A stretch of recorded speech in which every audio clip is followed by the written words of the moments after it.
Thank you, Mr. Speaker. HJR 615 is the constitutional amendment that would set up a independent redistricting commission. The compromise would maintain a 16-member body. It would be made up of 8 legislators and 8 citizen members. The legislators would be 4 from the House, 4 from the Senate, 2 from each party on each of them. The 8 citizen members would be selected by a panel of judges. However, they would be selected from a list provided by the political leaders of the House and the Senate, so that there would be no chance of somebody trying to pack the commission with an inordinate number of partisans. The conference report does remove the governor and also from the process, and if we cannot agree on a redistricting plan, it would go to the Virginia Supreme Court to draw the plan. Delegate from Spotsylvania, Delegate Cole. Thank you, Mr. Speaker. Speaking to the resolution. Delegate has the floor. Well, Mr. Speaker, I must say I am surprised at what I'm hearing here on the floor today. I put this resolution in before session ever started. A lot of times I put in my legislation early to give people an opportunity to take a look at it and provide any feedback. This went through the process of P&E, where a couple of the members who spoke today serve on P&E. And I'll be honest with you, this is the first objections of these types that I have heard throughout this process. No member of the Black Caucus throughout session ever came to me with the concerns they're expressing today. If they had, I would have been happy to consider any additional language that they might have had in order to address or assuage their concerns.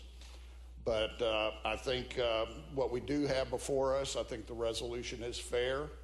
I think there will be minority participation in the process, and I hope that we will adopt the resolution. Delegate from Fairfax, Delegate Sickles.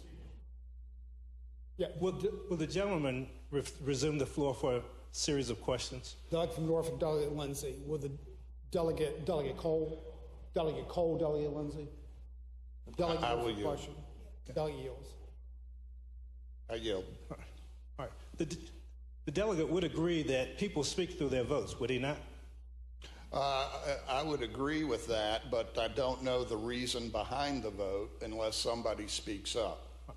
Follow-up question? Will the delegate yield for another question? I yield. And almost totally along party lines, your measure was voted against by persons on this side. Mr. Speaker, I would agree with that. However, this conference report is far closer to the substitute that everybody on the other side of the aisle voted for than the original legislation. Last question. Delegate yield for another question. And like you were never approached. I'm sorry. Delegate yield for another question. I yield. Delegate yield. All right. And so with all red lights coming up from the Democratic side of the committee and also the subcommittee, that didn't give you any pause that perhaps there was something that was objectionable about your measure?